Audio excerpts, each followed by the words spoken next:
Jumping into Ragnarok X Next Generation for the first time can be super exciting, but also a little overwhelming. The game just throws everything at you right away. Classes, stats, currencies, gear, items, and a bunch of systems you probably won't even notice at first. It's a lot, and it's really easy to make choices early on that you might regret later. But don't stress, that's exactly why this guide is here. Whether you're completely new to Ragnarok or just new to ROX, I'm gonna go ahead and break things down, clear up the confusing parts, and give you some simple tips so you can skip the rookie mistakes and actually enjoy the adventure.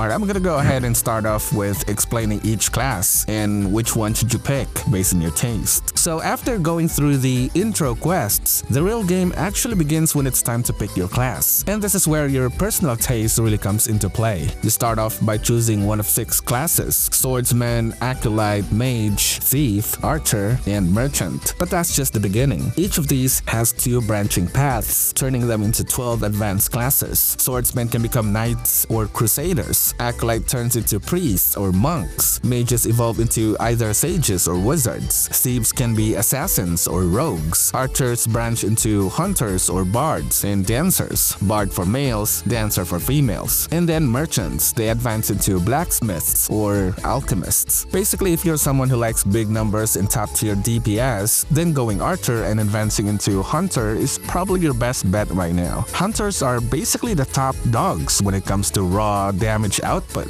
especially in PvE. That's why you will see, so many hunters running around. They're really good at grinding and farming. However, they do struggle in PvP because they don't have many crowd control skills. But with proper team and positioning, their long range and huge burst damage is definitely still a serious threat. Right behind hunters in terms of damage performance are monks, assassins, and knights. They deal slightly less damage than hunters, but offer more in terms of crowd control or survivability. But if you prefer being the tanky, hard-to-kill type of class, your go-to choices would be Crusader and Priests. These two are all about surviving and supporting the team. Priests need to stay alive to, keep the party healed and revive them when they're down, while Crusaders are usually the ones diving in first to grab enemy aggro. But the downside is, of course, their damage output is pretty low, so leveling and farming solo can feel like a grind unless you've got friends or guildmates to party with. That said, Priests are always on demand thanks to their utility and powerful buffs. Whether it's PvE boss hunts or PvP matches, you will never have trouble finding a team if you're playing a Priests. And for those of you who are into flashy skills, big AoE effects, and magical attacks, you're probably looking at Mages. But before you get too excited, here's the thing. In Ragnarok, Wizards are actually not great for PvE. Yes, they look cool and can deal solid damage, but compared to other classes at the same gear level, Wizards actually tend to lag behind, dealing only half as much damage. And unlike other low damage classes, Wizards don't bring buffs to the table either. So when teaming up for boss hunts, you might have a slightly hard time getting other people to accept you. Although it's not all bad news. In PvP, especially when you become a high wizard, this class actually becomes a serious powerhouse. Their wide area control spells can absolutely shut down enemies and make opponents feel helpless. So if you enjoy crowd control and making statues out of players in PvP, Wizards can definitely be your thing. To put it simply, the top class for PvE are usually hunters, monks, and priests. For PvP, you'll see edgy knights, dancers, priests, thief advanced classes, and mages standing out the most. The rest of the advanced classes fall somewhere in between, but you don't have to write them off because with the right team synergy, even those can become a serious force to reckon with. Basically, the TLDR is just pick what you like, because you're gonna be playing that class for a long time. Personally, even though I knew that hunters were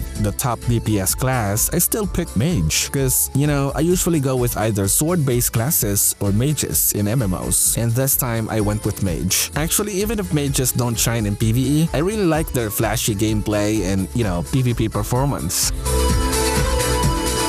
Alright, let's talk about something that confuses a lot of players. Stats. If you open your character screen and hit details, you'll see both base stats and advanced stats. Base stats are, well, exactly that, your base numbers. These are shown as flat values, and they have percentage equivalent that show up in your final stat breakdown. For example, if you click on stat like magic penetration, the game will show you how much of your base value is in final percentage. You then take that percentage and add it to the number shown in your advanced stats. That's how you get your actual final value. In my case, for magic penetration, 59.63% and 56.48% adds up to a total of 116.11%. This applies to all other base stats too. Since I'm a mage, my advanced stats mostly focus on magic related stuff. But here's the thing, base stat conversion isn't straightforward. It follows diminishing returns. For example, my magic defense is more than triple than my physical defense. But when you look at the equivalent percentage, it's not even double. Early in the game, focusing on base stats gives you better results because the conversion adds more to your overall power. But later on, once your character gets stronger, chasing advanced stats becomes more efficient and is generally the better move. Now, here's something that trips a lot of people up.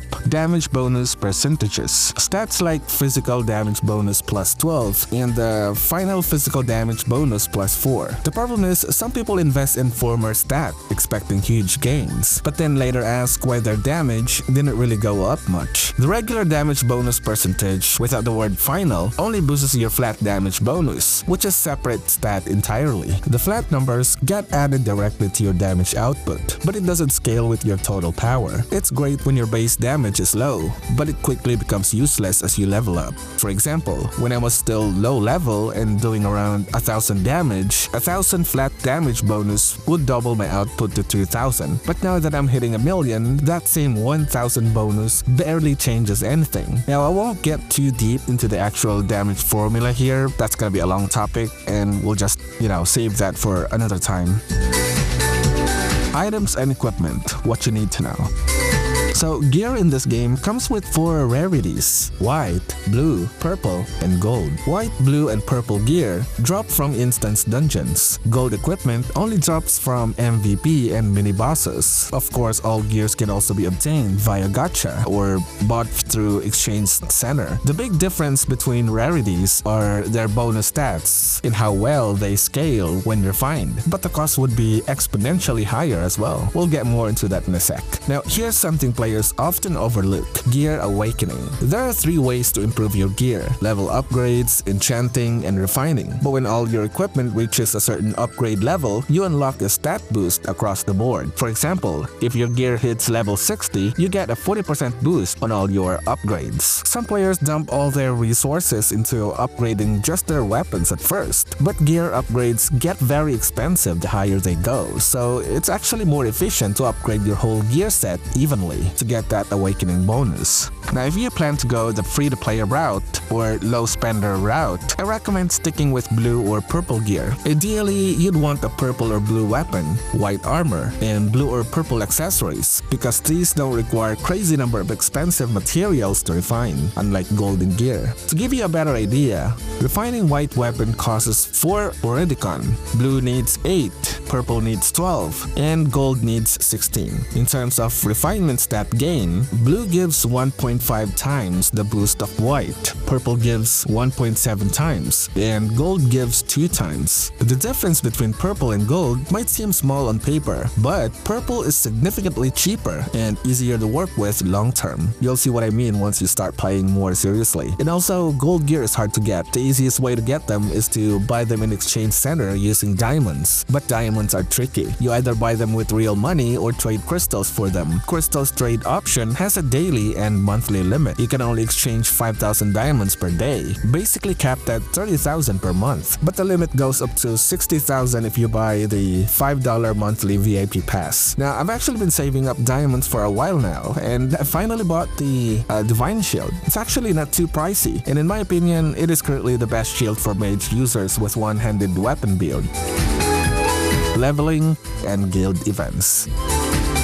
Now, here's something a lot of players miss. Job level is more important than base level, especially early on. Now, both are important, sure, but job level helps unlock your core skills, lets you upgrade them, and eventually allows you to advance to your second or third jobs, which unlocks more powerful skills. Hitting that third job milestone is huge, as that's when your class really shines. To help you level up efficiently, there's actually a super handy monster database tool online. You just input your level, and it shows you the best monsters to farm, both for Odin's Blessing and no Odin AFK grinding. It even lets you sort by base experience or job experience, so you can target whichever one you need more at the moment. I'm gonna put a link to it in the description. And one more thing, guilds. Joining a guild, preferably an active and competitive one, is super important. It's not mandatory or anything, but here's the deal. A lot of the materials you'll need for shadow equipment upgrades can only be earned through guild events. Sure, you could buy them from the exchange center, but if you're active in guild events, you'll be swimming with those materials for free. And last but definitely not the least, let me tell you about something that a lot of players tend to ignore, the Academy Handbook. Don't sleep on this one, because it's actually a super handy source for almost everything you'll need in the game. You'll find info on stats, cards, NPCs, monsters, plus a bunch of guides and tutorials all in one place. Of course, it doesn't cover everything, and honestly, asking questions in your guild chat is still the fastest way to get answers, but the handbook is a great starting point. Alright, I think that's gonna do it for now. I could actually go into full advanced guide on how I developed my character, but that's gonna be a bigger topic for another video. If that's something you'd like to see, just let me know in the comments and I'll put it together. Alright, hopefully this gave you some clarity on some of the things the game throws at you early on. And if you've got any questions or even your own tips, please drop them down in the comment section. I'll be sure to check them out and try to help whenever I can. Thanks a lot for watching, and I'll see you in the next one. Happy grinding!